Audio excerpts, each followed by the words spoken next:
you doing? So, what do you think of when we say critical infrastructure? Massive electrical companies, power grids spanning as far as the eye can see? Or do you picture what it really is? Your local water treatment plant, a sanitation department in your village, suburb, or town, protected by maybe one or two understaffed and sometimes ill-prepared technology resources. Are governments really prepared for the cyber onslaught targeting the very backbone of a nation? Can our critical infrastructure withstand relentless threats? Welcome to Cybercrime Junkies. I'm your host, David Morrow, and today we're going to do something a little different. We're part of a Silicon Valley think tank, as many of you know, and we joined them for a live and colorful and really surprising panel discussion. As moderator, we had Michael Thiesmeyer, Executive Director, National Artificial Intelligence and Cybersecurity, ISO. That's ISAO. On the panel was the colorful and brilliant Santiago Hawley. He's a lead analyst for a crypto ISAC and task force, co-chair for critical infrastructure with the think tank, the Tortora Brada Institute, created by my good friend Carlo Tortora Brada. And I was on there because apparently they needed a clown to be present. I'm David Morrow. I'm the Vice President of Business Development at NetGain Technologies, a fantastic MSP and MSSP. I'm also part of a council member of the Silicon Valley think tank, the Tortora Brada Institute, and a proud member of InfraGard. On the panel also was Christopher Hannigy, CEO of Social Engineer LLC. He's a professional hacker, author of several of the books I've got on my bookshelf. We're also joined by Ernest Wonig, and he's CEO and principal CIP risk advisor of Wonig, Chaman and Associates. So join us today. Listen through the end, and I'm not just asking you that because I want you to pay attention, but the insight that these like international leaders, especially some of the ones that see things from a global scale, it's going to surprise you. It's not what I was expecting. I learned a great deal and I thought it was really good. They uncover some of the things we talk about.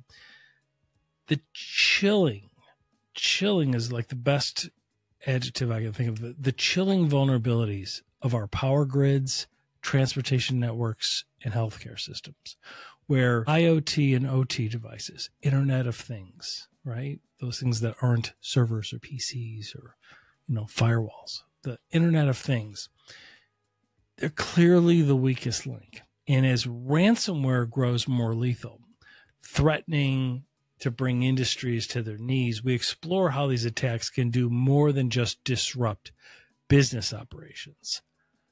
They can kill. This is the story of the top cyber threats today, U.S. critical infrastructure.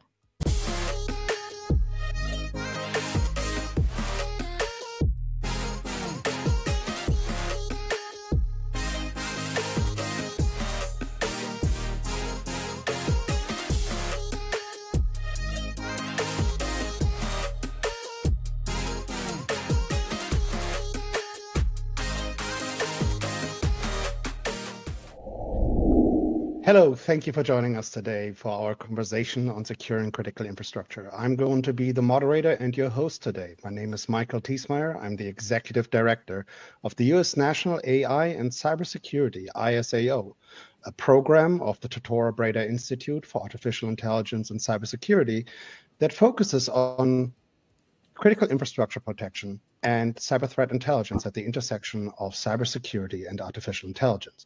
I'm also a vCISO, which means I have done the actual work in industry, and I'm an executive advisor to the Cyber Eagle project, a critical infrastructure protection project that is geared to make $25 billion in transactions securing our critical infrastructure sector across NATO member countries and in the United States. Our topic today is the protection of the very critical infrastructure that our societies rely on. That is not an easy or light conversation. Unless you have lived under a rock over the past 2 years, you are likely aware of the deluge of attacks that our critical infrastructure has been under, both from foreign nations as well as criminal organizations. Today, I'm joined by a fantastic panel that will guide me or guide you through this conversation. I hope it will be a lively conversation. So let's start and give the panelists the opportunity to introduce themselves. David, why don't you introduce yourself to the audience? Thank you very much, Michael. Glad to be here. I've been involved in cybersecurity for around 24 years. I'm currently serving as vice president with NetGain Technologies, and I also serve as creator of the Cybercrime Junkies podcast. I'm a member of the TBI think tank and a proud member of InfoGuard, which is focused on helping the critical infrastructure. Thanks for having me. Thank you for being here. Chris, you're next in line. This is no particular order. It's just arranged based on how you're showing up on my screen. Good morning, everyone. My name is Chris Hadnaghi. I'm the CEO and founder of Social Engineer LLC, as well as the Innocent Lives Foundation, a nonprofit that works closely with the U.S. government in order to geolocate people who traffic children or create child abuse material. Been doing this, I don't know, boy, I feel like old, since 2010 when I started this company. And we focus just on the human element of security, and critical infrastructure is one of our main focuses. I'm also part of the TBI group here and really happy to be a part of that and doing some great work with these folks here. Thanks for having me today. Thank you for being here. Santiago, you're next in line.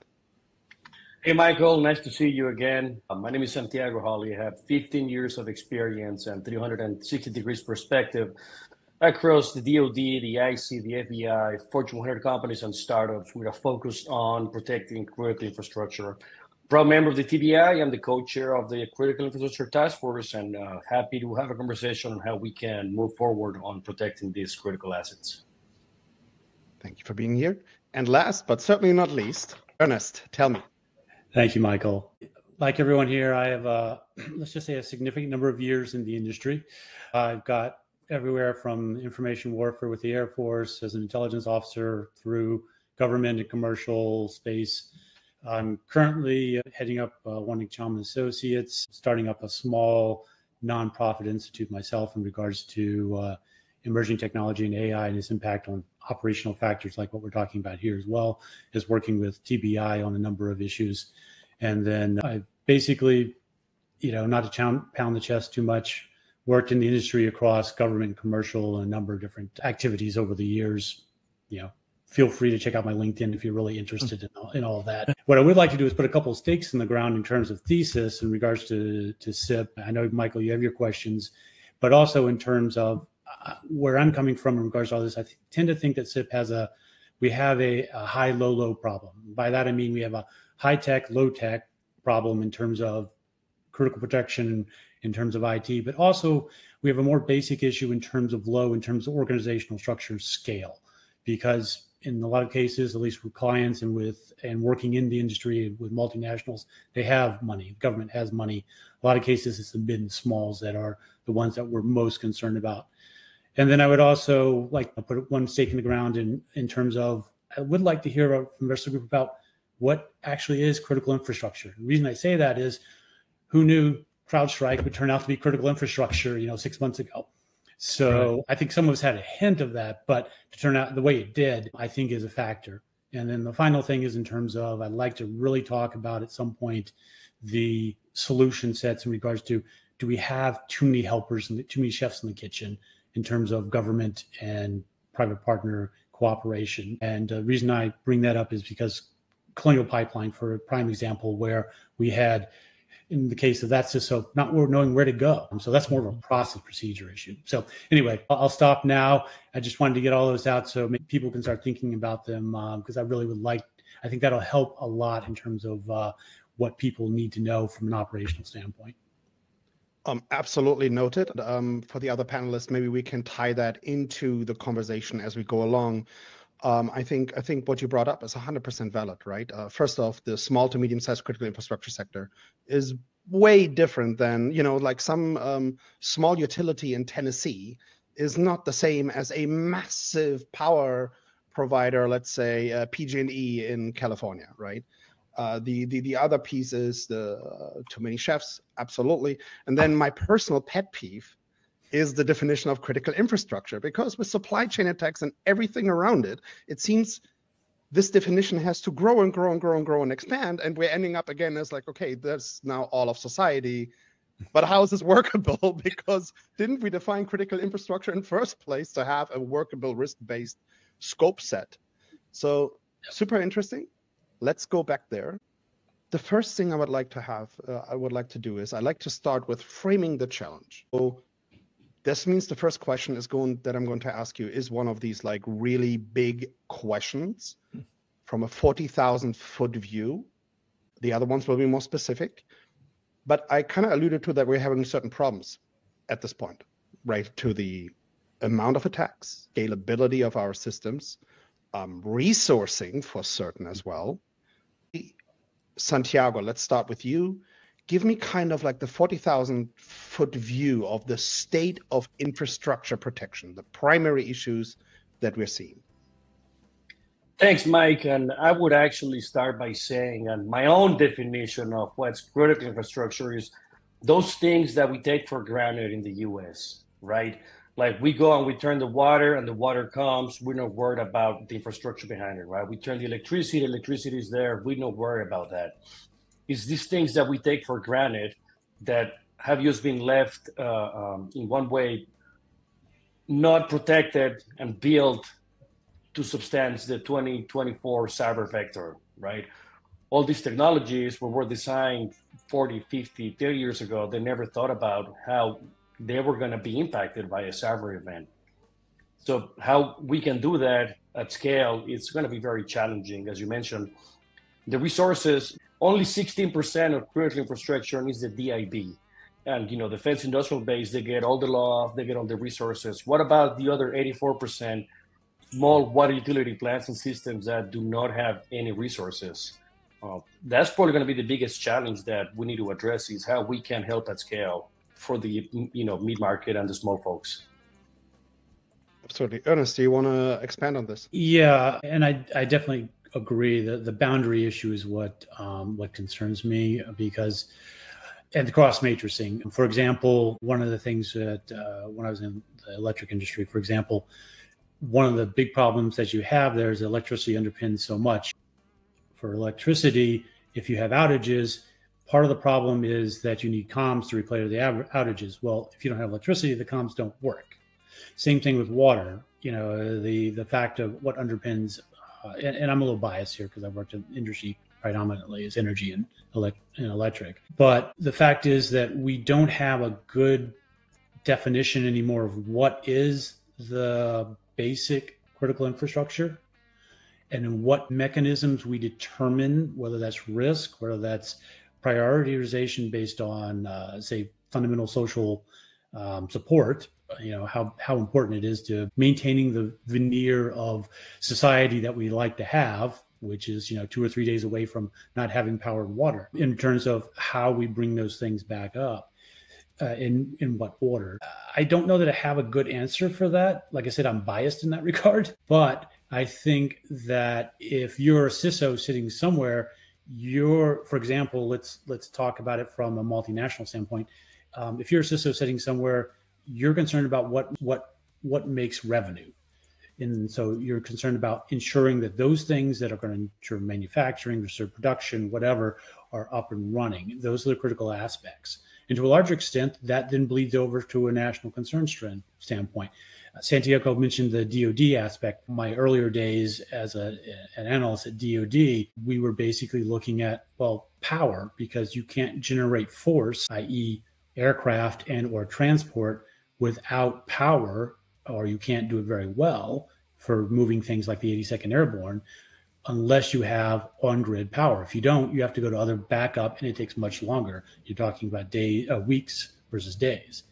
So I've talked myself into a circle here, but the fact is that, no one has really, I would say within the last 10 years, done a good analysis across the nation in regards to what critical infrastructure is. And I think that survey or a report or whatever is critical, that it be done not in a silo, but across industrial complex, international defense complex, the basic social services complex. We've been so concerned about the silos of this or that boundary that we haven't really looked at it from a matrix standpoint. So I'll stop talking now, otherwise I'll occupy way too much time. David, your view on this? Yeah, I think what you just said was spot on, personally. I mean, defining critical infrastructure is not unlike other industries, in my opinion. There's the larger enterprise, the massive power grid organizations and infrastructure, right?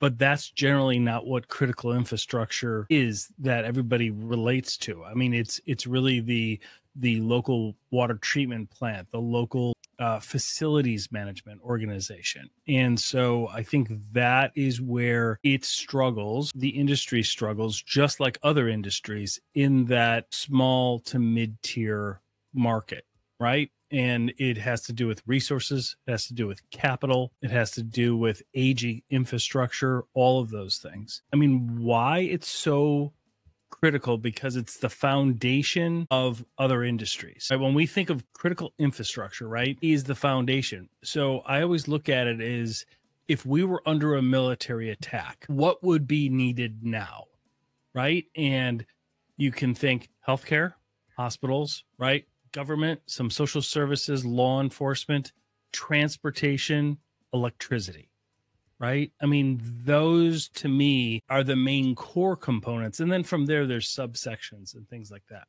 Some of the biggest risks that we have is raising the bar for those smaller critical infrastructure organizations. Because frankly, I mean, let's be candid here, right? Some of them are being attacked through social engineering, leveraging AI deepfakes, right? And that's not even on their radar. We're still trying to get them to have multi-factor authentication, right? Like, we're still trying to get them up to 5-6 years ago, what mid-tier and enterprise organizations were doing, right? And that's evidenced by, 16 people meet the DIB standards. So that's my perspective on this. Excellent point, though. I recall a recent study that said that this was across industry, not just critical infrastructure, but it highlights the problem, which was that only 18% of companies that were surveyed in the study had the capacity to address 50% of their critical and high-rank vulnerabilities within a justifiable time frame, which was, I think, set to 30 days. 18%, right? That's not great. So, Chris, your perspective.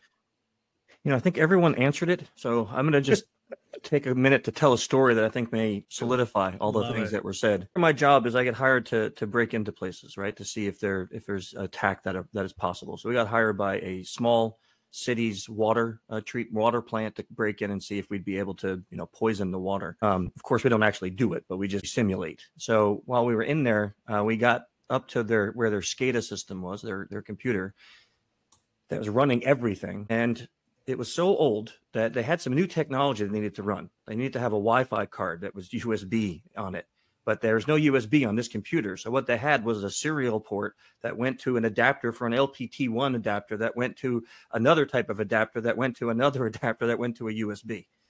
And later on, when I asked, because we took pictures of all this, why are you not upgrading this? No one can figure out, like, if I have to take that offline, no one has water for a day. No one has water in the whole city for a day. So how do we upgrade this machine and not, make everyone go dry for a day or two? And then what happens if when we boot it back up, it doesn't work? And I'm like, but what if someone unplugs that USB, or what if the serial port dies because of dust? And that's not a singular case. I've seen that so many times in the places that we work with, that technology that is there is so old. And why don't, like David said, why don't they use MFA? They're not even there yet. They're not even there. They're not there yet. They're not there. That's the problem. And the threat actors know it, right? Yeah. This is not news to them. And I think this is where we're coming to the scale problem, right? Another couple of things that I want to throw out as knowledge nuggets from industry perspective. A ton of CISOs are so burned out that they're looking at switching into other industries. At the same time, one thing that I'm hearing that always devastates me when I'm hearing it is that young people that have entered our industry and have been cybersecurity, I mean, have been it for like 2 years, are saying, I have no interest in raising to the top of my own vertical.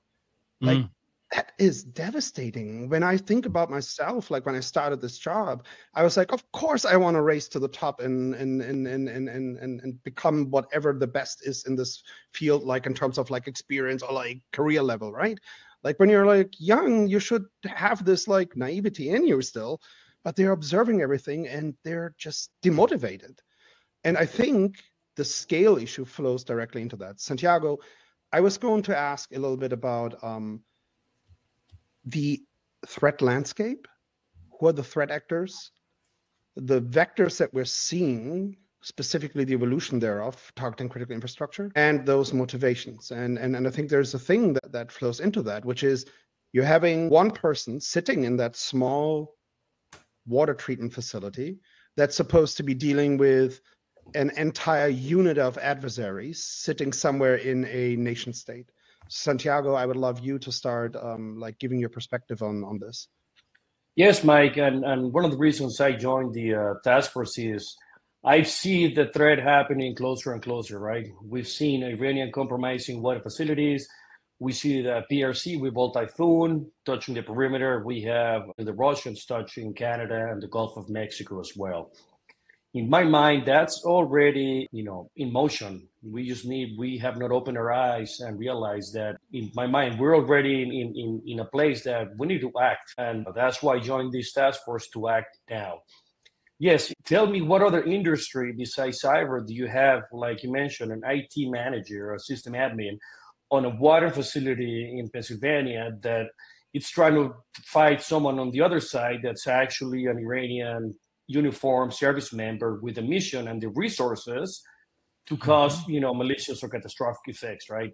That, in my mind, it really blows my mind. If there was if of these adversaries were to come through any other means, like air, space, land, or sea, they would suffer immediate and catastrophic consequences. But it's this whole freedom that they get in cyber that makes it, really challenging. Yeah, I'm just still asking. Yeah, go ahead. I'm still. It's just we need to, right? Like we need to do a lot more. I fully agree with you here, David.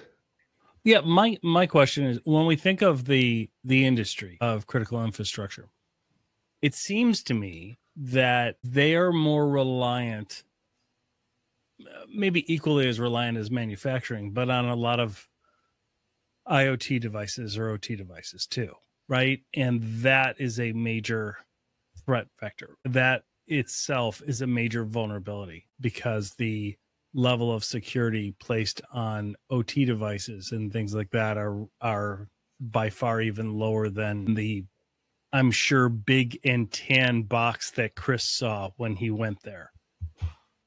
Right, David, and I'm thinking about that.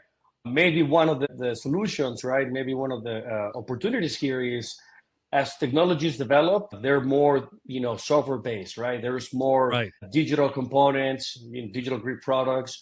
Why do companies need to have two separate security teams, one for the enterprise and one for the product side, when the threat actor is pushing against both from the same office, right? So in one way, marry those capabilities, right? Why you need to have separate? Just have a more holistic picture of the threat, and help divide the bridge between business and operations, the product side, and the enterprise. The enemy doesn't care. They're sitting in the same office, the same room. One of them is building customized ES malware, while the other one is trying to break in the network. Absolutely. Chris, talk to me a little bit about the evolution of threat actors. So it is, it's kind of scary because, I've always said that in our industry, we are a reactive, not a proactive industry. And it's designed that way, right? So we wait for the threat actors to figure something out, and then we figure out how to defend against it. And what I've seen over if we want to just talk about the last 12 months, is 550% increase in phishing attacks. So that's voice phishing, right? David mentioned it. The deepfake AI stuff is everywhere. I mean, you could, for $4, you can go make a audio deepfake. It takes no time and no talent anymore. It's not like it was 2 or 3 years ago where you had to have massive machines and talent. ChatGPT, I was at a conference in Spain, and there was a couple federal agents from Japan there, and they were saying that when ChatGPT got launched, phishing went up hundreds of % in Japan.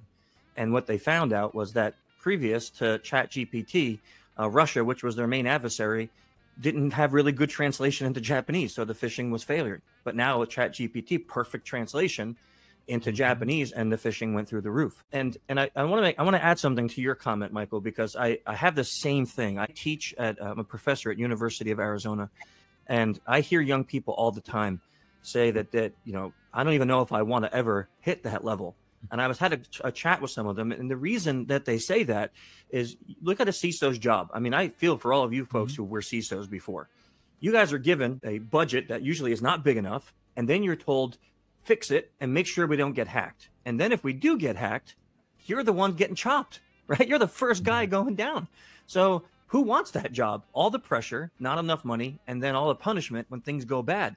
And a lot of times when we work with clients, we'll come in and we'll say, okay, look, we found these 8 vulnerabilities. This one is super critical. Here's what you need to do. We trust that they're going to do it. Next year we come back and it's still there. We're like, hey, whoa, this is like mission critical. Like, what are you talking about?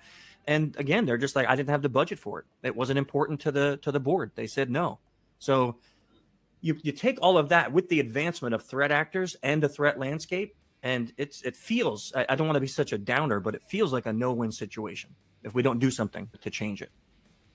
Yeah, I share that view. It definitely feels like it. And this is why we, I think, need to find novel solutions and better ways of dealing with the situation that we're in for certain. Going back real quick to the impact of for example, ChatGPT or similar GenAI technologies and new vectors or new attack methods, right? We were talking about phishing. This brings me to you, Ernest, because of your background in information warfare, right? Like, I mean, info warfare, cyber warfare, some people were seeing it as different things. For me, it's like two sides of the same medallion, right? And yeah. I would love to get your insights on this.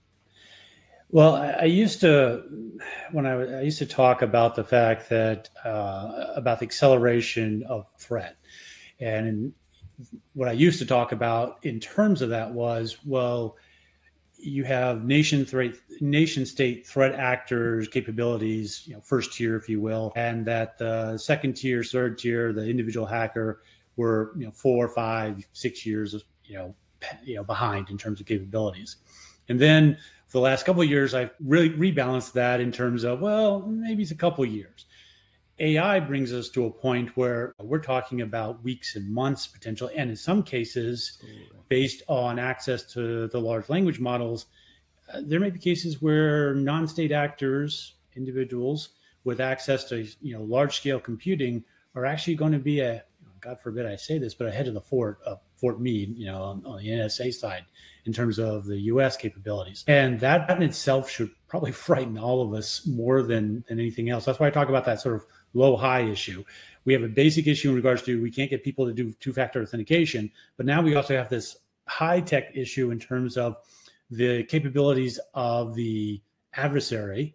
And it doesn't need to be a state actor. It can be some guy sitting in Eastern Europe who goes online and basically somewhere in the dark web buys a vulnerability that someone has discovered via, an AI analysis of code set, ties it into, say, some sort of deep fake capability or, some sort of human vulnerability factor, manages to tie that all together for, $1,000. And suddenly you have, something like the Colonial Pipeline issue times 10.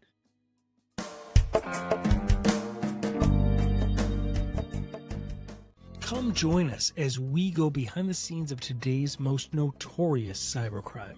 Every time we get online, we enter their world. So we provide true storytelling to raise awareness, interviewing global leaders making an impact and improving our world. Translating cybersecurity into everyday language that's practical and easy to understand. We appreciate you making this an award-winning podcast by downloading our episodes on Apple and Spotify and subscribing to our YouTube channel. This is Cybercrime Junkies, and now the show.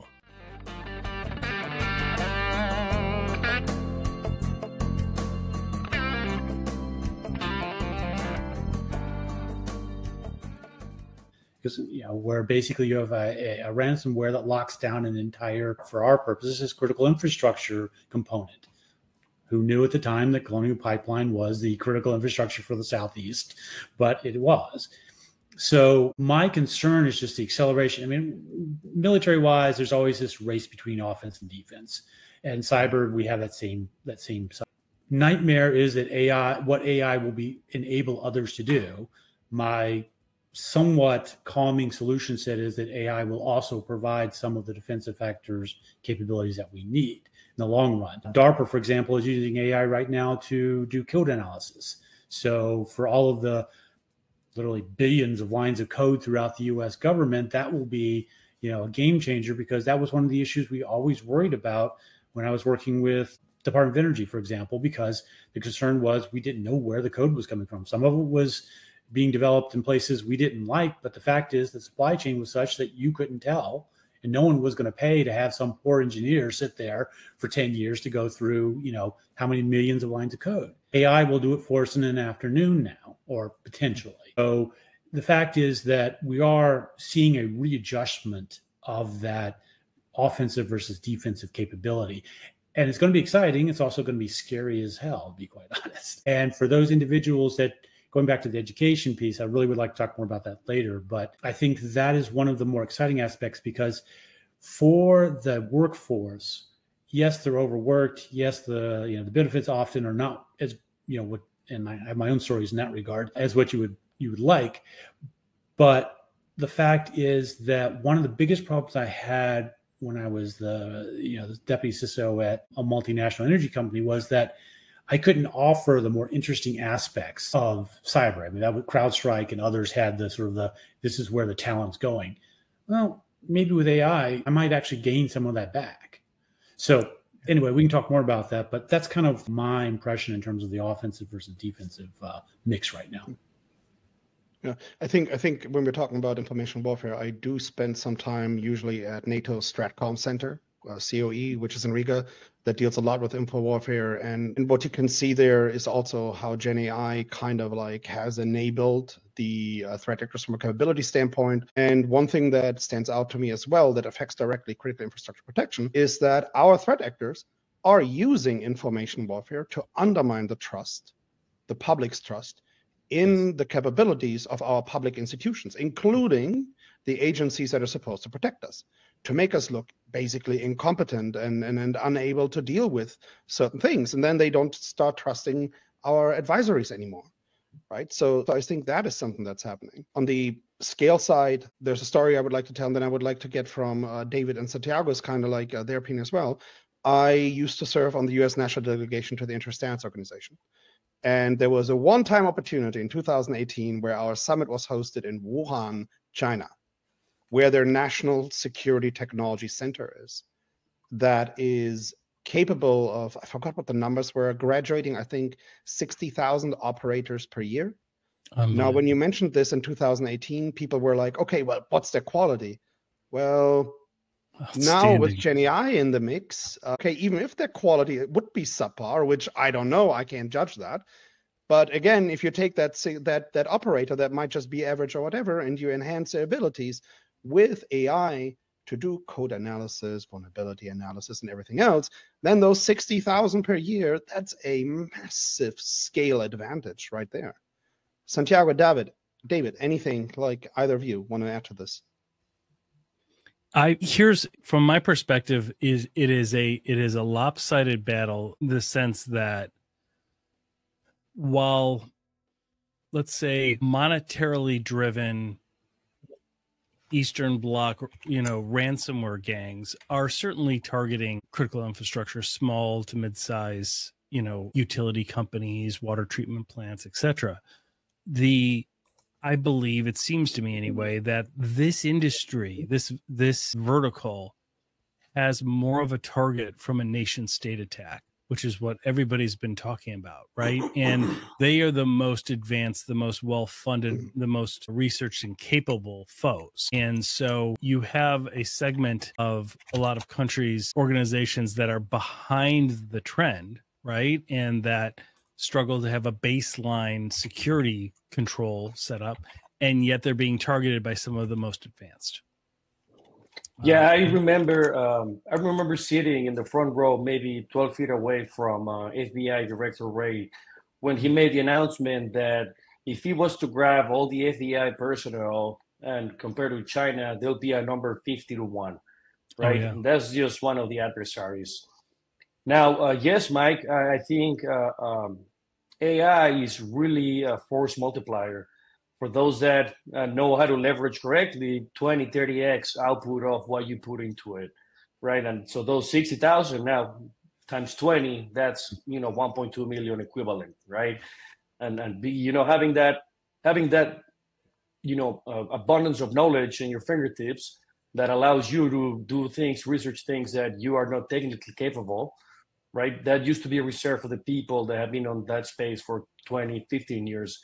Now it takes someone that's very ingenious, someone that has an investigative mindset, and you can craft some pretty good queries out there. No, it's definitely challenging, but I believe we need to adopt that as well if we want to accelerate our security. All right. The last question, or the last topic I want to touch upon as it relates to the threat landscape briefly, is the following. I think that Russia's illegal and brutal attack on Ukraine kind of has shown that there's an interplay between state actors and criminal organizations as well, because they offer their services for hire. And one thing that I started observing is that, of course, the criminal organizations started aligning themselves along the conflict lines. I would love to know whether anybody here on the panel is comfortable to speak a little bit about this, how this has played out over the last 12 months, 24 months, this interplay between state actor and criminal organization. I can start with that. Let me start real quick. Everybody that could have left Russia has left Russia already, right? Those that were unable to leave Russia, now they are working for the government. That's why it's not that, hey, we're going to hire you to work for us. Like, hey, now you have to support the state mission, and the state mission is X, Y, and Z. And in one way, I'm optimistic that a lot of the, for example, custom ICS destructive malware that we've seen being deployed in Ukraine has not accidentally or directly gone to Poland. Thank you. I think we lost him, huh? Lost him. Okay. He was just getting wound up too. Well, and if I could interject a little bit on that. Go ahead. San Diego, go ahead. Yeah, no, somebody heard me what I was saying, and they decided to jam my signal. That's right. Fortuitous timing. Yeah, it's go ahead. Just to add, the FSB and the GRU, the intelligence functions within Russia, both the government and the military, have used front groups, non-state actors, quote unquote, although in reality heavily funded by the state for the last 20 years or more, as a means of having an ability to sort of saying, no, that's not us, sort of hands off, if you will. So the fact that those actors are only going to become more active in a situation like this is kind of expected, but it does make cybersecurity more difficult for us in the commercial side, because again, explaining to someone that, pick a bear, vulnerability, capability, advanced capability, persistent capability, and trying to explain that no, that's a nation state attacking me, not a some hacker group sitting off somewhere, is an issue, because it makes it more difficult for me to claim resources from, say, a state agent, from my own governmental agencies, for example. So it does definitely complicate both the operation from a state standpoint and from a critical infrastructure standpoint, as well as from a commercial operating entity standpoint. Yeah. And if you add on to that something like as simple as fraud GPT, I mean, we've all heard of that, right? 1,500 euros a year, and you have access to a tool that can build your own viruses, make malware, actually go scan a website and find vulnerabilities in it, help write fish, send fish. I mean, what the threat actors have the most advanced tools, and in the places that I'm working, we don't have that advanced tools to help defend. So I agree with all of this. I think that we do need to use AI more to develop some of these more advanced tools to help defend against the exact same. It's like we're going into a modern war with knives, and it's like we're going to lose. You can't go into a gunfight with a knife. You're going to lose, and that's what we're doing. Well, it's like an arms race, isn't it? I mean, it really is. When you think of AI and deep fake and how all of those are being leveraged in social engineering campaigns, it's remarkable how effective they are and how they're able to do things live, right? But the deepfake detection abilities for live capture and things aren't really where they need to be yet. So they will be soon, but they're just not there yet. I think when we're talking about how this comes and relates to the current conflict that we're seeing and Russia specifically, I wish I had this graphic that I could bring up right now. I have this graphic that shows kind of all the aspects that come together for hybrid warfare, right? And what you see on there is cyber operations, special operations, and criminal actors or organizations are part of that diagram because it's one way, one entity that you can leverage or influence as you plan your operations. Now, when we talk about Eastern Europe, I actually get to spend a lot of time in Eastern Europe, about usually half of the year, every year. And I'm doing that because I wanted to experience things directly on the ground. And I got to be a little bit careful about what I'm going to divulge here. I'm going to keep it to things that are publicly known. In the city of Riga, right? Russia is acting through a variety of ways, through information warfare, through cyber warfare, but they're also going directly physical as well. We had a grenade attack on a bar where we had journalists. We have harassment of individuals that are happening from where they're targeting people from the US or whatever, and they're harassing them. And this is not happening to random individuals, of course, right? Because keep in mind, when we're talking about cyber threat and protection of critical infrastructure, one thing that we said is our threat actors do not care about borders at all. In answer to that, we have forward deployed individuals, we have people working in cyber capacity building, and our threat actors have even started to target those individuals to a certain degree.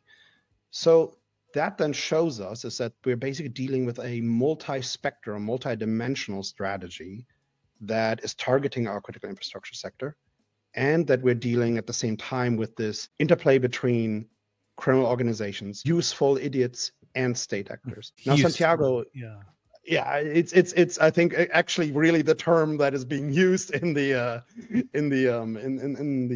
lectures. Santiago, attribution. How does this work when you're dealing with state actors, criminals, and useful idiots? How are we going to achieve that? Where are the boundaries there? Yeah, getting goosebumps. That's the $70,000 question, right? How can you distinguish if you have a state actor leveraging a commercial access broker to get foothold in an organization? Unless it's this really customized malware, you have 100% accuracy that it's them. We need to do a lot more work when it comes to CTI sharing, right? We need to be more able to not just wait for a government to publish a report that's 12 months old. We need to be able to connect all the European certs, all the ISAOs, all the ISACs to share that information. And that's probably going to be the only way we can really accelerate the actionability of some of these data. Yeah, attribution, good luck. Unless you are an expert on NetFlow data, then it's going to take you a while to figure that out. Anybody else? Anything to say about that? I would just, in support of what Santiago just said, the fact that even when you're able to establish the fact of who did it, let's be honest, by the time you do that, in most cases, it's too late, especially in anything resembling an actual operational theater environment.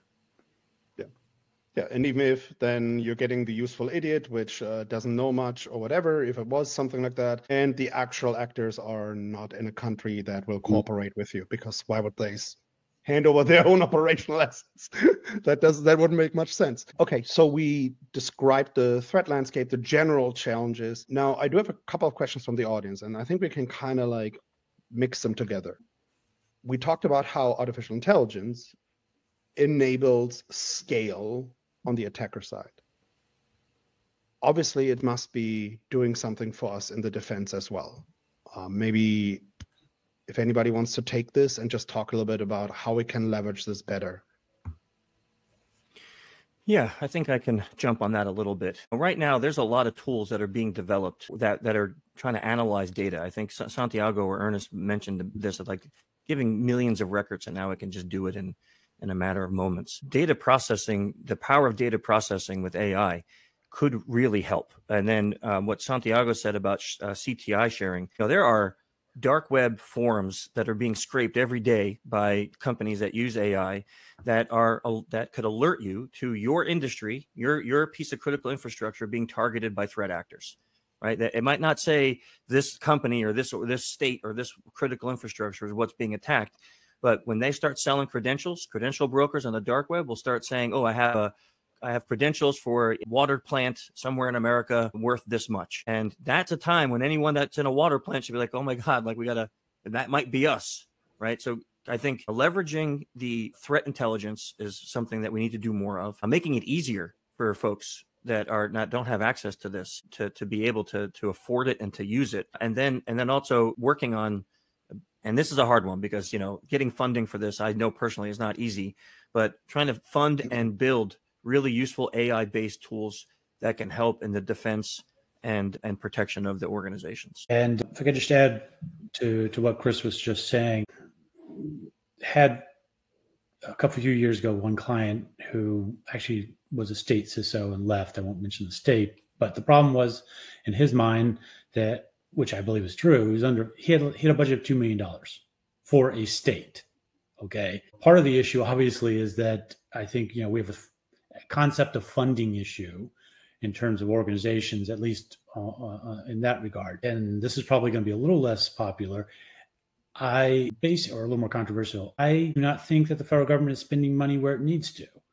We have way too many organizations that are shocking, again, siloed all over the place. Okay, I'm sorry, but I don't really need to have a bunch of people from CISA going off to Black Hat this year. Okay, one or two, fine. But for the amount of money for that trip, probably could have funded a firewall upgrade for X, Y, or Z agency across a state. Those are the kind of things that I think we're not necessarily spending money in the right place. And I think that's something we definitely need to take a look at as a country. I think this goes down to prioritization and resource allocation, right? Which then brings us to question the audience was vulnerabilities and data centers, right? So going back to what I said, which is vulnerabilities are basically organizations have a very low capacity to actually address all of the vulnerabilities they have. I would imagine that with artificial intelligence, we'll be in a position where we can actually contextualize the risk of a vulnerability better and understand better what the actual risk of a specific vulnerability is in a complex environment like a data center. Santiago, like anything you want to talk about this or anybody else? Yeah, I'd like following what Ernest said. I think we have a resource allocation problem, right? And I think the challenge on that is we have 10,000 security vendors out there with billions of dollars in marketing, very good at preying on people's fears and hopes, right? So a lot of these folks, we're trying to boil the ocean when in reality you need to have a diagnosis on the risk. And based on that risk, prioritize your budget and stack against that. You do not need to boil the ocean. Many companies might have 100,000 vulnerabilities in the database. They will never get to all of them. Identify the 4 or 5% that are critical, cascading, put your resources there. In a way, this will make your budget stretch. So instead of putting 2 million of blanket, you get 2 million, those 2 millions can be worth a lot more if you can reduce the risk. That's what I think we need to educate more. And if I can add one thing to what Santiago said, and using threat intelligence data to do exactly what he just said, right? Because you're like, again, as a CISO, you're sitting there, where do I spend this budget so I don't get my head chopped? Threat intelligence data will tell you where threat actors are pointing their targets at now. And that's where you spend your money. Like, again, something that's probably going to get me in trouble. But when Okta was getting blown out of the water, why were there still companies who were not out there updating Okta, right? And then we see Change Healthcare, right? But it's like, when you see it in the news, if you have Okta in your network, you should have been like, oh my God, everything else goes to the second tier. Patch that now, right? And that's, if we can get that mindset, I think we could have a fighting chance. Well, and if I may just add one thing to that, when you think about the threat intel that you were just talking about, the organizations that are providing the dark web scraping, right? If they know that a certain type of water treatment plants, they may not know the exact location, but if you know these types of water treatment plants, they have credentials that are for sale on the dark web. The current today, nobody in a water treatment plant knows that, right? But if they could see that, then they could at least, as a matter of principle, like go and change all of the credentials today, like go and start or move that initiative up rather than make it every 6 months or every annual or every quarter, right? Like knowing that can make them be a little bit more proactive. Absolutely. The last 10 minutes, I would love to speak a little bit about public-private partnership. I think this was a topic that was brought up, or a theme, multiple times during this conversation. And I want to wrap around to that a little bit. And I'm going to be careful here because I don't want to plug our organization too much. We went in and basically bootstrapped a public-private partnership that was incredibly difficult to do. We started it in, I think it was 2018, right? Government support was incredibly difficult to obtain. And we've had to do it all by ourselves. And now we're an organization that talks to NATO, talks to the United Nations, talks to various US government entities, sits on various committees, Congress Science and Technology Committee, talks to White House OSTP, and so on and so on and so on. But it was incredibly painful as a journey, right? And if I look at some of our adversaries, obviously, that are autocratic, authoritarian nations, aligning public and private industry is a lot easier, right? Because I can go in and I can say, do this, and if the answer is no, I will either point you to the closest balcony or to the closest working camp. And that's the end of the conversation part. That's all it will take. And you will say, oh, I have a family. Yeah, I'm going to do exactly what it is you say. Right. But that's coming out of this experience. Yeah, go ahead. No, Mike, it's spot on, man. I was last week, not Black Hat was the first half. The second half was at the crypto symposium sponsored by the FBI in Austin, right? When I was a panelist, and the number one question that everybody asked me from the public side of the house, right, is what's an ISAC? I'm like, they do not know what an ISAC is, right? We need to do a lot more educating both ways, right? In the public side on what capabilities or mechanisms exist already to share information and bridge that divide between the public and the private side. I can almost say 100% certainty that nobody wants to receive a phone call from the FBI saying you have a big notification, right? Probably you will be more receptive to answer the phone call from one of the ISACs letting you know, hey, we have this proactive information, go ahead and help, right? Is breaking some of these silos and friction that exists between public and private, and at the same time educate private on what capabilities, services the government has to offer. For example, the NSA CCC just opened up all their services for small and medium government contractors, right? Now, what are those services are? A lot of people don't know. For example, secure DNS. There's a lot of capabilities that are out there. In one way, it feels like we need to have like a one page, like a front page on a website that says, if you need this help, talk to this agency. If you want to do this, talk to these guys. If you're looking for this, you talk to that. Like, there's no single source of truth on capabilities and partnerships that we already have access to. Just a one pager, like the Yellow Pages on, simplified. Yeah, I would agree with that. There's an ISAO standards organization, but even that, it doesn't really help you define yourself as an ISAO or help you with the outreach to Gov or anything related. Anybody else would like to comment on public-private partnership a little bit? Yeah, I mean, I see it. I don't have anything new, so I don't really want to just reiterate. I think I agree with everything Ernest and Santiago said. I mean, it's really a good way of thinking about it. Education is really important. Yeah, I think one thing that we discovered as well at the NAOC ISO was that initially we started looking at threat intel, right? But to get access to threat intel, you have to be someone and you already have to have certain connections. So we actually had to start a different way, which was cyber diplomacy and cyber capacity building, which are as crucially important if you're saying you want to support the national security of a country and help with the critical infrastructure sector. That then gave us the relationships to actually go and start having closer conversations with certain DoD or IC entities to a certain degree, right? So that's as well. I don't think there's a good framework necessarily. And nobody, I think, really owns this. Supposedly it's under CISA, if I'm correctly, but I'm not 100% sure. Santiago, Dennis? Yeah, no, you're right.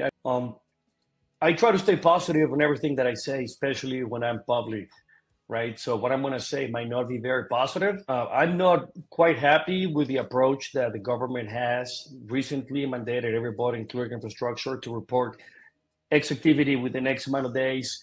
In my mind, whenever we implement the stick approach, companies, industries do the bare minimum, right? We should open the door to offer incentives, offer, exploration of ideas, innovative solutions, creativity, solving. And unless there's a maybe meet in the middle, right? Maybe it's not the carrot, maybe it's not the stick, maybe something in between. I think that'll really help industry come together and innovate, not just work based on compliance and regulations. Yeah, to follow up on what Santiago just said, as an example, CMMC in the DoD environment, where basically now we're expecting, every mom and pop who is in the supply chain to meet a very, I won't say difficult, but definitely a higher level of security than they've been used to, which is in itself would not be a bad thing, except for the fact that there, as both I think Chris and Santiago just mentioned, there's not a good incentive structure or a way of of compensation for the dollars that are going to be associated with that. The electrical sector has had this issue for 20 years now, because you have to go to the ratepayer, you have to go to the board and ask for a change to the actual ratepayer rate in order to fund a lot of the cybersecurity efforts for the electric sector. And large companies have been able to do that, a lot of it because they've taken a lot of it out of hide, so to speak. Smaller companies, co-ops and so forth, have a much harder time. Same thing, like I said, in this DoD environment with the CMMC compliance requirements now, which is going to be interesting over the next few years as the hammer comes down on that. I would also add, speaking of ISALs and ISACs, the energy sector ISAC, I think I've worked with them a few times, it does a very good job, but again, budgeting issues in regards to their ability to support the industry. And quite honestly, again, I'm not going to be very popular with CISA, but the fact is I would divert a fair amount of budgetary amount from certain aspects of CISA directly into the ISACs and the ISALs, because the bang for the buck with the public-private partnership is much higher than some of these other programs, let's just say.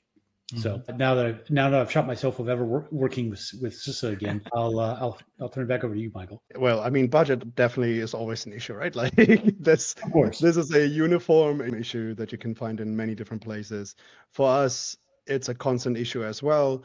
We were very fortunate that based on who was involved in founding the ISAO, everybody had a stable and secure background, and we could basically self-fund it. But that's very unique, right? You had like a bunch of people from Silicon Valley and a bunch of like very, very well experienced people from the government sector coming together. That was kind of like a match made in heaven, which I think is also why we were able to grow so much on our end. But other organizations, I really, really feel for them. And now you're bringing CMMC into the loop, right? And with that, we're now looking again at this small, medium-sized critical infrastructure sector, and a lot of people might find themselves accidentally in that position.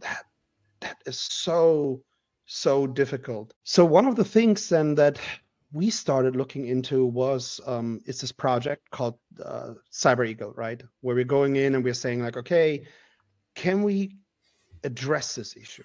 So we're having increasing regulatory requirements and standards being pushed onto organizations that can defend themselves.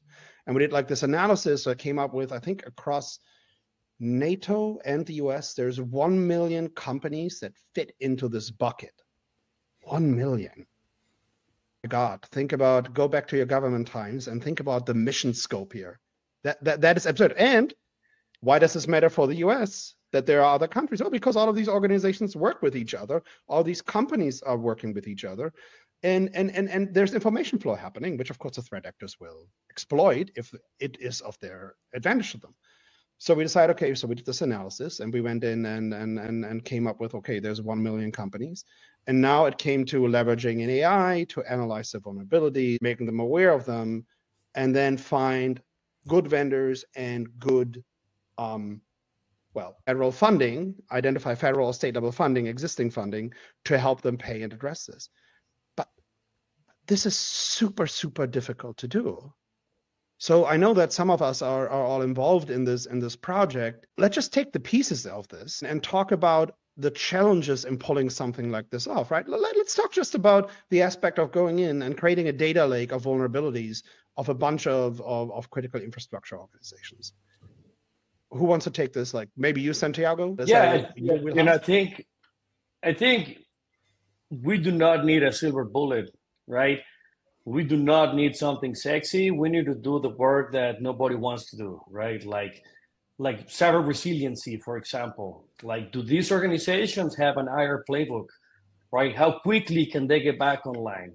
Do they have the basic standards? Do they identify the risk and where they need to allocate their resources? Before anybody recommends a solution, they need to identify first what the problem is. You're not going to go to the doctor and the doctor is going to recommend you something that you do not need, right? There's need to be a prescription or a diagnosis. So being able to provide organizations a quick diagnosis on where the highest risk is, then go ahead. It's up to you to decide which way you want to go, but at least you have identified where you need to apply your security budget. As much as I would like to build something sexy, I think the work to be done is the basic resiliency practices. Well, like, for example, do your team members know how to respond? People are great at answering questions in interviews and crafting resumes, but do they really know how to do hands-on keyboard when it's needed? Do some trainings paid specifically tied to your industry. Help you understand, what's a PLC? How can I see movement in a PLC? Anything that you can do to reduce the time for you to get back online. I think that's multiplicative and compared to, deploying a solution. Yeah, I mean, when I talk to clients now, from an advisory standpoint, my background's in risk management to a high degree. And that's, first of all, know what you got, obviously. And that's still an issue, believe it or not, for some of these small organizations. So the low-hanging fruit, as we say, risk assessment, audit, inventory of your assets, two-factor authentication on everything that goes into the network, encryption, if you can, of everything at rest and in transit. And then finally, contingency planning, and then train your workforce. I mean, those are all the sort of the low-hanging fruit. The nice thing is, looking at the technology aspect, AI is going to help with a lot of this because it helps with the process pieces. Mm-hmm. So like we talked about, someone's going to come along and it's going to say, okay, we can now certify that your software is secure because the AI is run through everything, as secure as can be, or far more than it was. We had Joe in the back room trying to go through 2 million lines of code. You're going to have some sort of algorithm empowered capability sitting on your network that both knows what's there and will know what's crossing it from a behavioral standpoint. Those capabilities are out there. They're going to get cheaper. The access capability. The nice thing that we're talking, and TBI is already talking about this, is post-quantum encryption. NIST just released their, quantum resistant, let's put it that way, standards, FIPS, I can't remember the numbers anyway, just today or yesterday. So all these things are going to get better. We painted a very dark picture, so I'm trying to give people hope. These things are going to get better.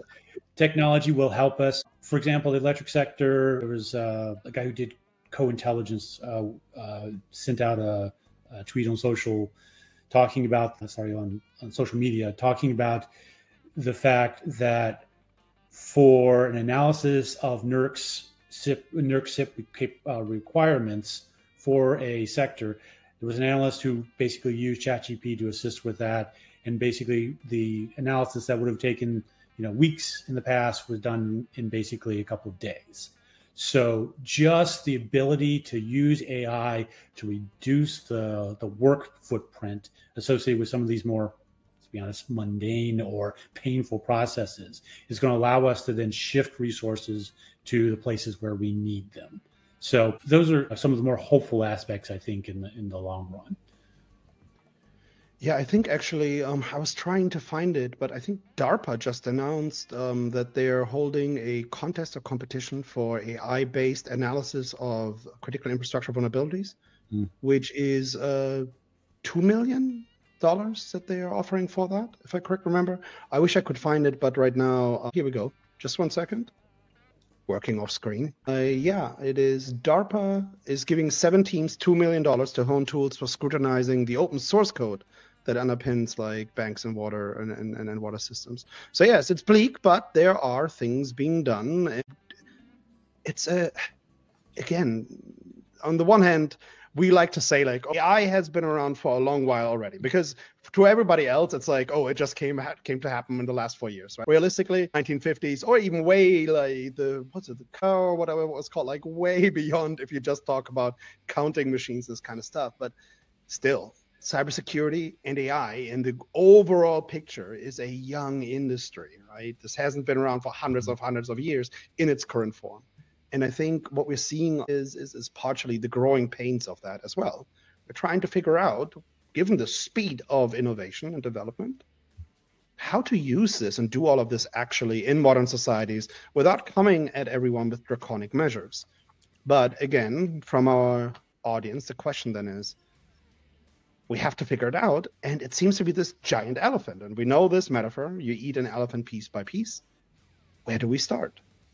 The basics? Okay, the basics, vulnerability, we just said this. But still, even if we talk about the basics, we are just finding another elephant hidden in the first elephant, right? Because then this goes back to Bob, the IT admin that is sitting in a hidden closet somewhere, responsible for everything. Maybe I'm going to say something. I want people to expand on this. Maybe the basic thing, the first step, is to have conversations like this with people coming from a different background to raise awareness and push this messaging, the awareness of where we are, to the right stakeholders. Is it as simple as that? The first step? Dialogue? I think it is, actually, because I don't think that it's happening enough right now. I mean, there's so many conflicting agendas and motivations, and I think that's where it needs to begin.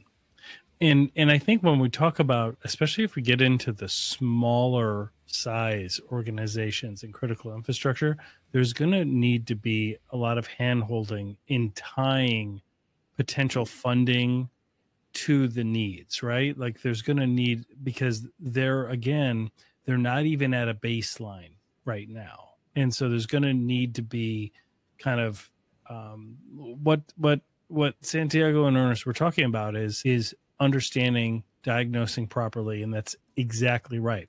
And then when that happens, what will happen, right? Will they do it? Will they get the funding needed to do it, or will they just push it off another year?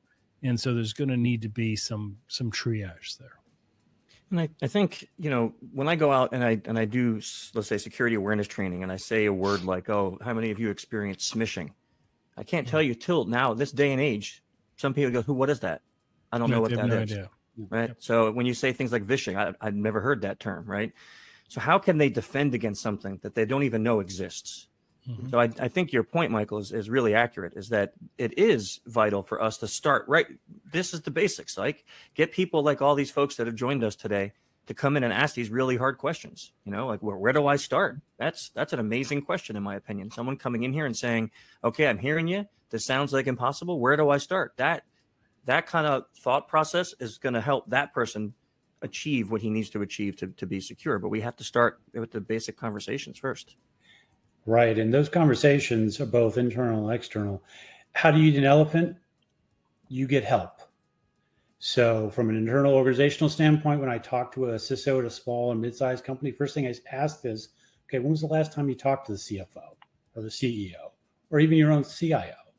Because if the only time you talk to the CEO or the COO is when, the network just collapsed because of it, some sort of a compromise or an attack, that's not the conversation. That's not the lead conversation you want to have.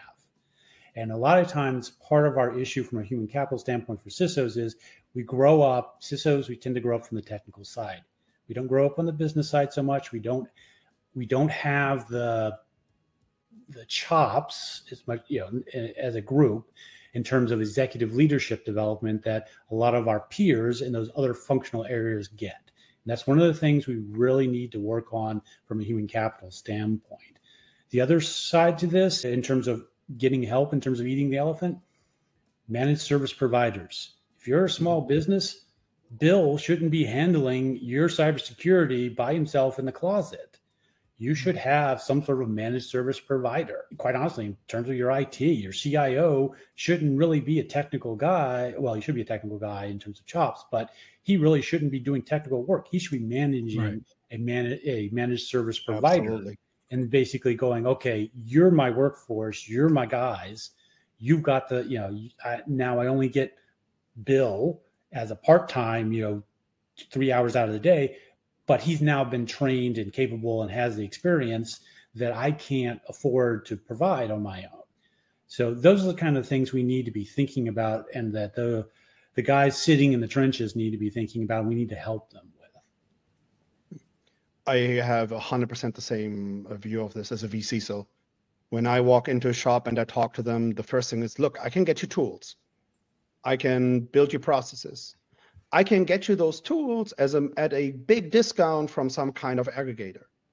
But the expectation has to be, there needs to be people that work and live in those tools. And my intuition tells me these can't be full-time employees, because otherwise you would already have them, or we could do this easily. So you have to get an MSSP, an MDR, whatever it is, it doesn't matter, but you have to have then external help in order to do that. And people are not familiar with this still, like even now in the current times. If I go in, I'm like, what's the difference between MSSP and an MDR?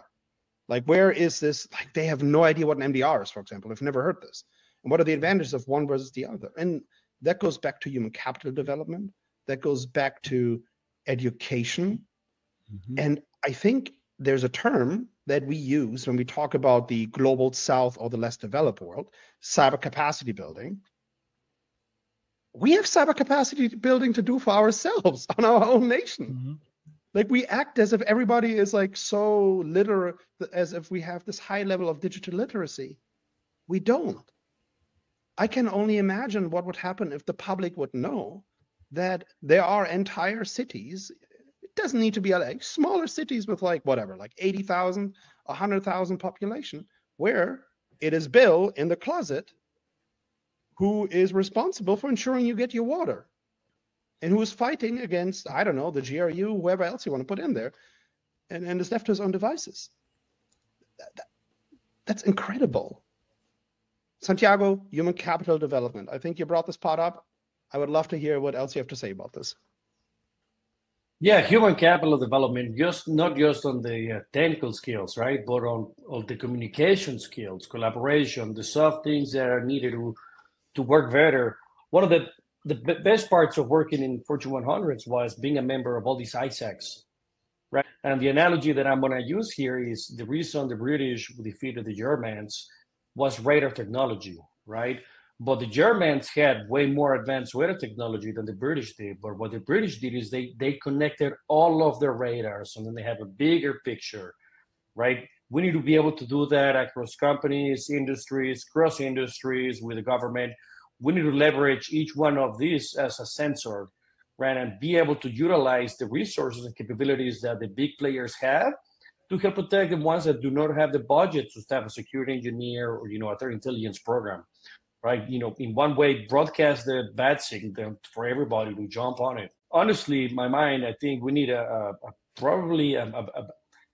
when there was polio, there was a huge, vaccine campaign to take care of polio. Now there's no more polio, right? I feel like an effort like that for educating people and companies on cyber, it's needed, right? It's probably going to be maybe a whole of government effort at this point. It's cross industries, not just cross infrastructure, where they really partner with industry to break that silos between public and private.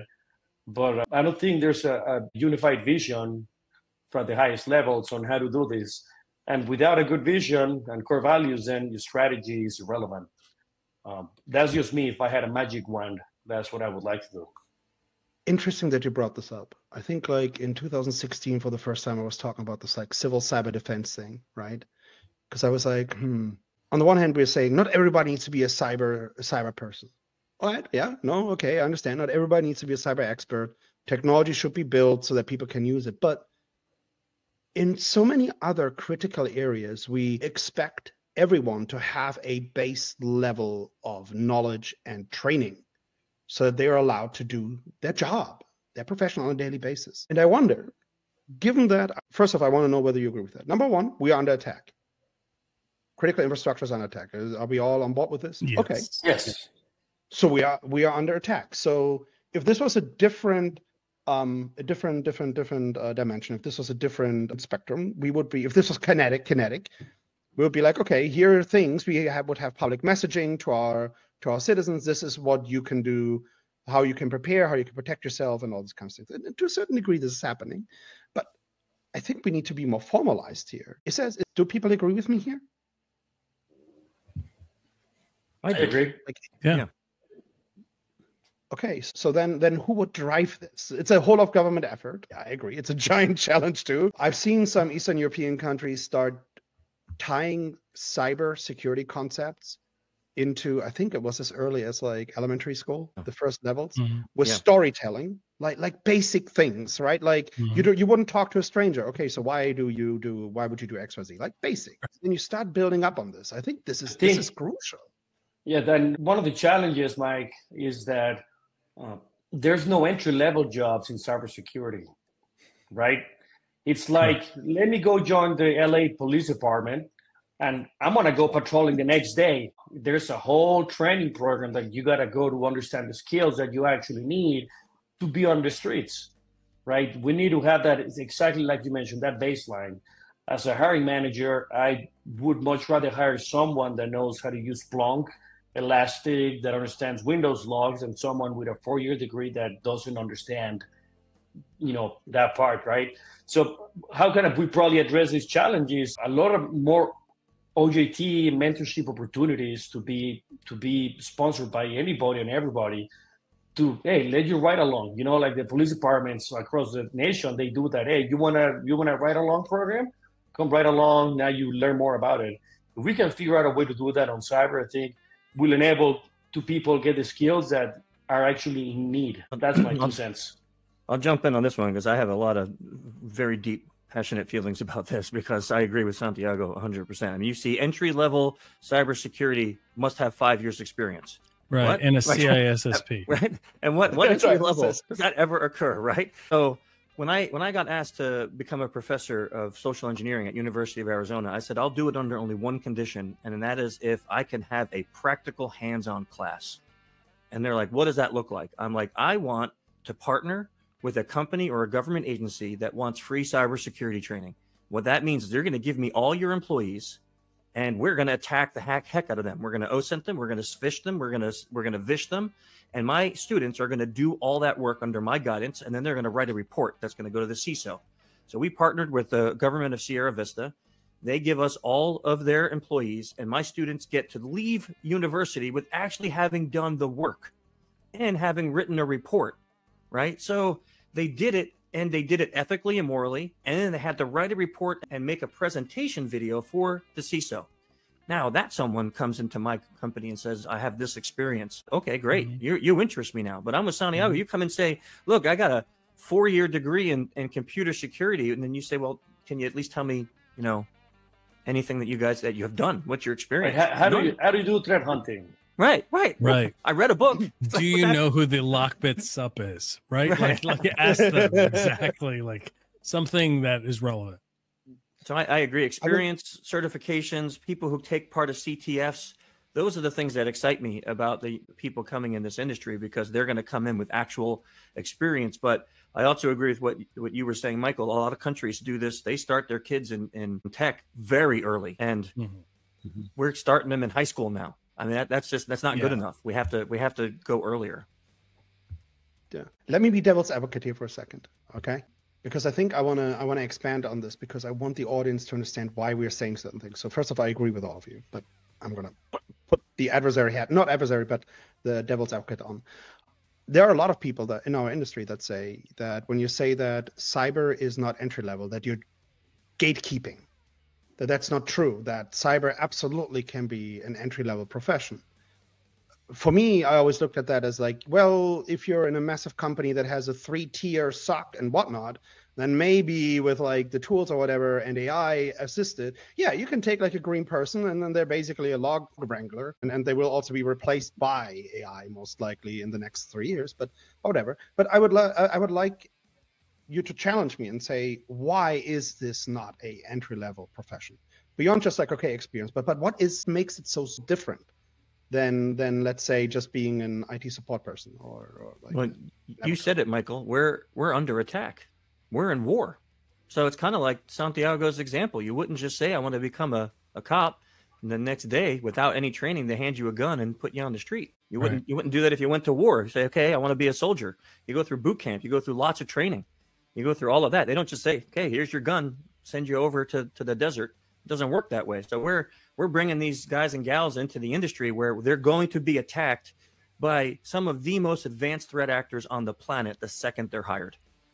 And what's their training? A 20-minute CBT on phishing, right?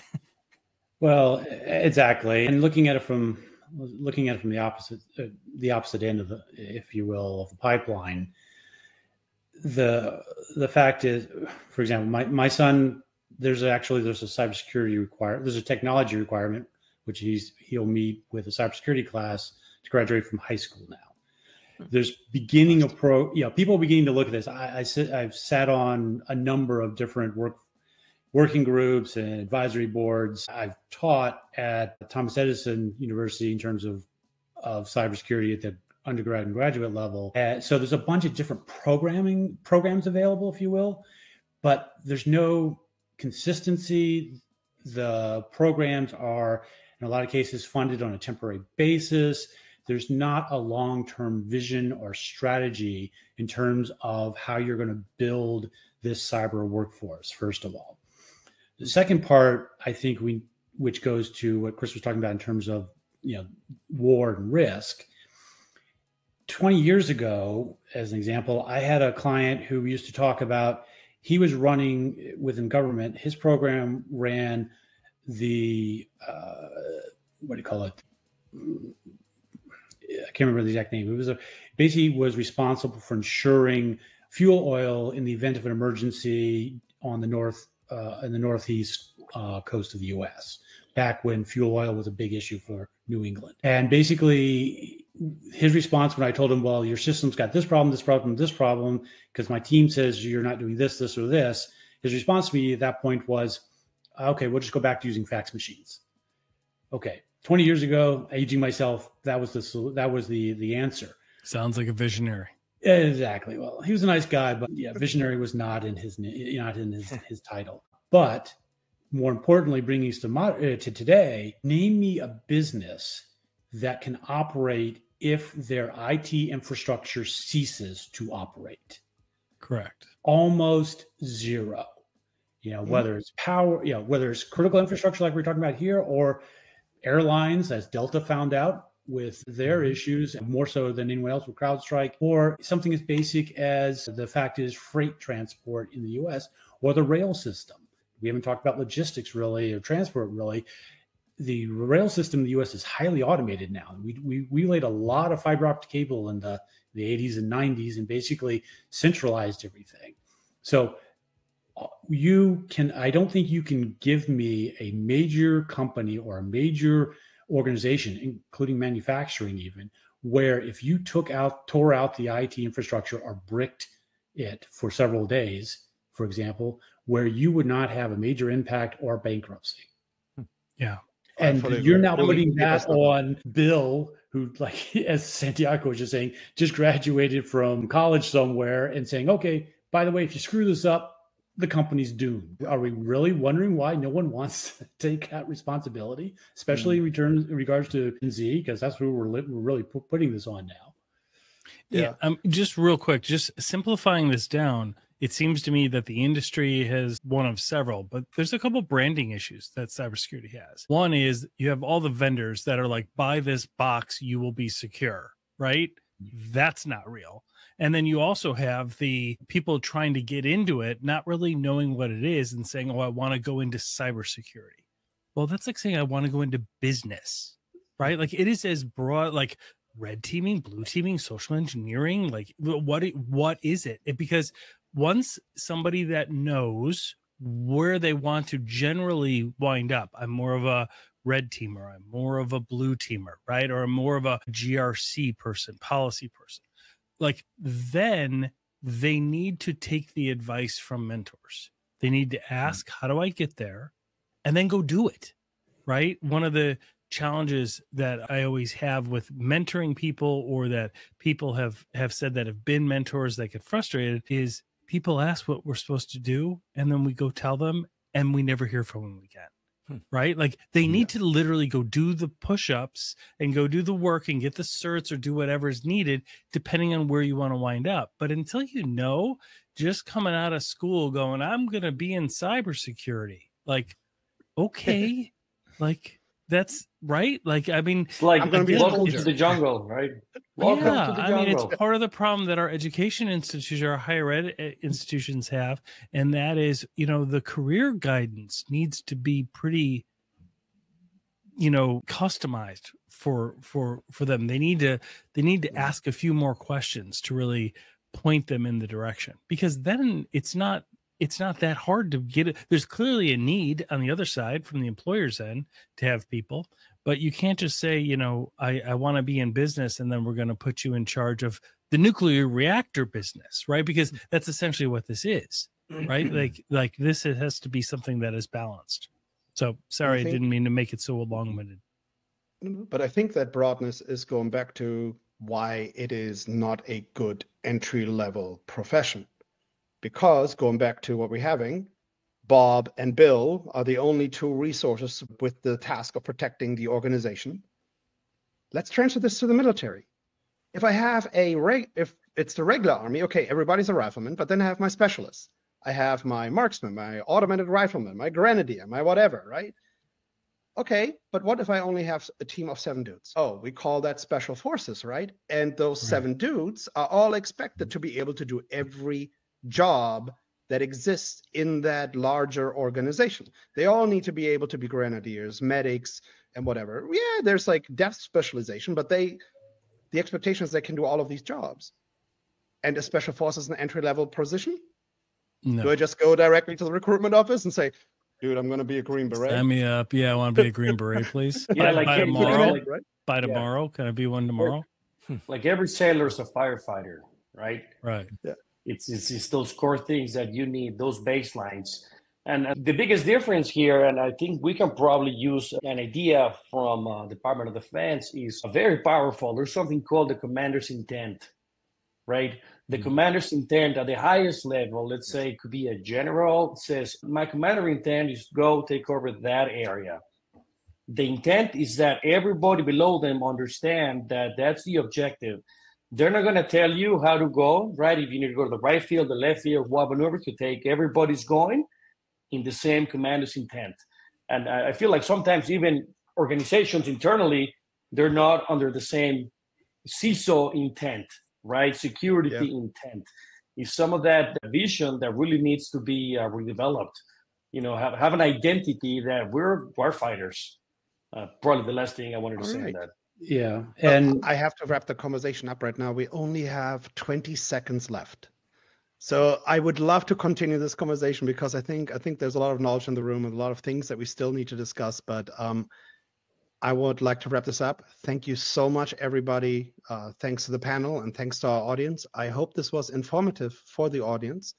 And go connect with us on LinkedIn and go find out more about the organizations that have brought to you this podcast. Thank you. Well, that wraps this up. Thank you for joining us. We hope you enjoyed our episode. The next one is coming right up. We appreciate you making this an award-winning podcast and downloading on Apple and Spotify and subscribing to our YouTube channel. This is Cybercrime Junkies, and we thank you for watching.